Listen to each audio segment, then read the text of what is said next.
भावुक कहानी। एक आदमी का बेटा बड़ी कंपनी में नौकरी पा रहा है, लेकिन उसके पिता ने कहा कि काम करने के बाद भी तुम नौकर ही रहोगे। अगर वह अपने काम में मदद करता है तो उसे मालिक कहा जाएगा। पापा की अपनी चाउमीन की दुकान थी। कहानी की शुरुआत होती है कानपुर के एक छोटे से मोहल्ले से, जहां विजय नाम का एक मेहनती आदमी अपनी चाउमीन की दुकान चलाता था। विजय ने अपने पूरे जीवन की मेहनत से यह दुकान बनाई थी और वह अपनी ईमानदारी और स्वादिष्ट चाउमीन के लिए मशहूर था। उसकी चाउमीन की दुकान पर हमेशा भीड़ लगी रहती थी। विजय का एक बेटा था, राहुल, जो पढ़ाई में बहुत तेज था। राहुल ने अपनी पढ़ाई पूरी की और एक बड़ी कंपनी में नौकरी पाने का सपना देखा।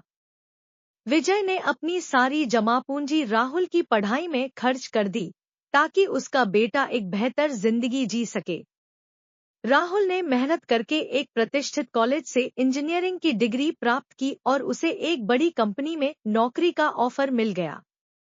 राहुल की खुशी का ठिकाना नहीं था। वह अपने पिता के पास गया और बोला, पापा, मुझे एक बड़ी कंपनी में नौकरी मिल गई है। अब हम गरीबी से बाहर निकल सकेंगे और आपको भी इस चाउमीन की दुकान में मेहनत नहीं करनी पड़ेगी। विजय ने राहुल की बात सुनकर गर्व महसूस किया, लेकिन उसके चेहरे पर एक गंभीरता भी थी। उसने कहा, बेटा, नौकरी करना अच्छी बात है, लेकिन याद रखना कि नौकरी में तुम हमेशा एक नौकर ही रहोगे। अगर तुम अपने काम में कुछ नया करने की कोशिश करोगे, अपने खुद के विचारों को लागू करोगे, तो ही तुम असली मालिक बनोगे। राहुल ने पिता की बात सुनकर सोचा और समझने की कोशिश की। विजय ने अपनी बात को समझाते हुए कहा, देखो बेटा, मैंने अपनी चाउमीन की दुकान अपनी मेहनत से बनाई है। मैं यहाँ का मालिक हूँ क्योंकि मैंने इसे अपने हाथों से खड़ा किया है। अगर तुम भी अपने काम में अपनी पहचान बनाओगे, अपने विचारों को लागू करोगे, तो तुम भी मालिक बन जाओगे।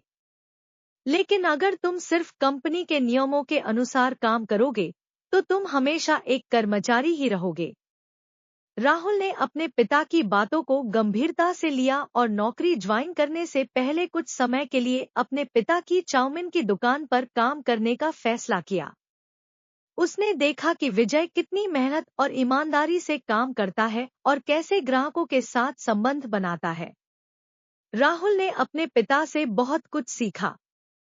कुछ महीनों बाद राहुल ने अपनी नौकरी ज्वाइन की और अपने काम में अपनी अलग पहचान बनाने की कोशिश की।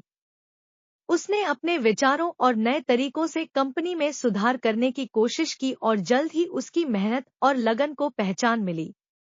कंपनी में उसका कद बढ़ता गया और वह एक प्रमुख पद पर पहुंच गया। राहुल ने अपने पिता की शिक्षा को हमेशा याद रखा और अपनी मेहनत और समर्पण से अपने काम में मालिकाना हक हासिल किया। उसने अपने पिता के लिए एक नया घर खरीदा और उन्हें आरामदायक जीवन दिया।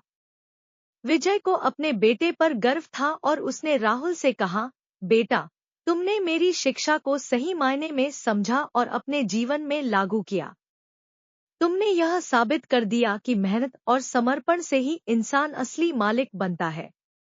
राहुल ने अपने पिता के चरणों में झुककर कहा, पापा, यह सब आपकी शिक्षा और संस्कारों का परिणाम है। आपने मुझे जीवन का असली अर्थ सिखाया और मैं हमेशा आपका आभारी रहूंगा। इस भावुक कहानी ने यह साबित कर दिया कि पिता की शिक्षा और मेहनत का महत्व कितना बड़ा होता है और कैसे एक व्यक्ति अपनी मेहनत और समर्पण से अपने जीवन में सफलता हासिल कर सकता है। विजय और राहुल की यह कहानी हमेशा प्रेरणा का स्रोत बनी रही।